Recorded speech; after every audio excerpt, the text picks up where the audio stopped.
За този масаж не трябва да използвате камъчето директно в тази позиция, а под ъгъл 45 градуса, като работим с леки поглаждащи движения. Нанасяме масажно масло в зоната, която ще обработваме, в случая зоната около устата. Използваме езика за опора и започваме леко да обработваме зоната под долната устна. Този масаж ще намали спазмите в мускулите, които отговарят за увисването на долната устна и ъгълчетата на устата. Натиска не трябва да бъде много силен, но все пак трябва да има такъв. Трябва да се получи едно хубаво зачервяване на кожата, което е един сигнал за нас, че подобряваме кръвообращението и притока на кислород.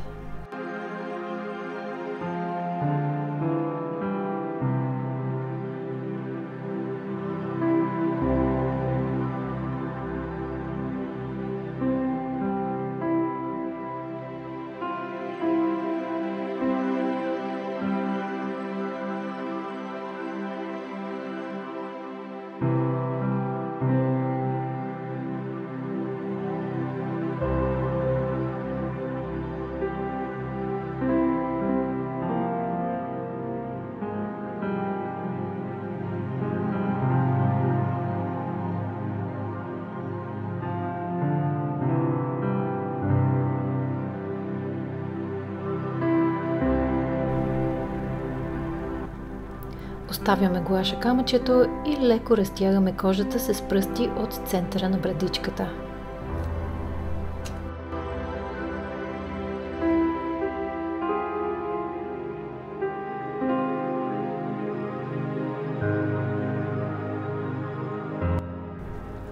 Изправяме раменете, прехапваме устни и започваме да обработваме зоната около горната устна. По този начин намаляваме появата и на пушаческите бръчки.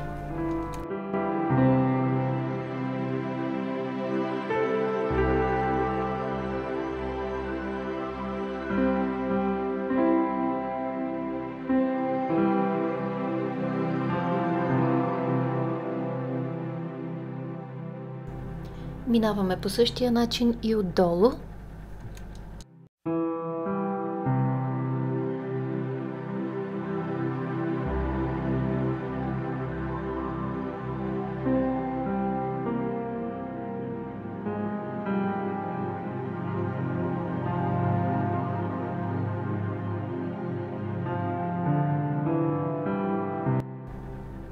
Сега отваряме уста и минаваме директно върху устните.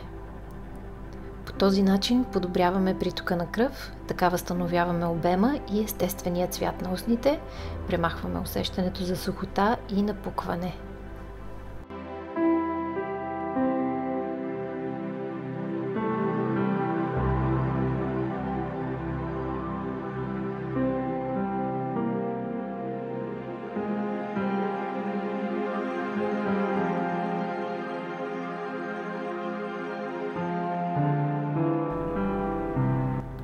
Отново с помощта на езика ще обработим и назолабиалните гънки.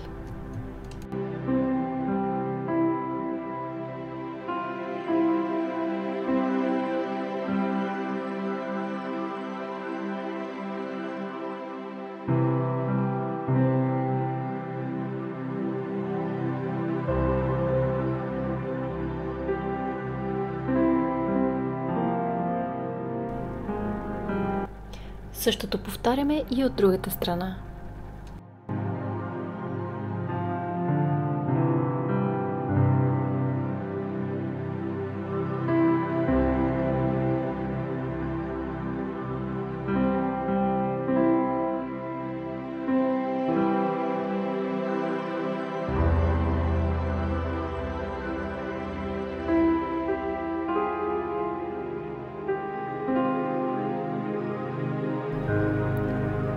Фиксираме се с пръсти и леко повдигане на кожата нагоре и сме готови с този прекрасен масаж.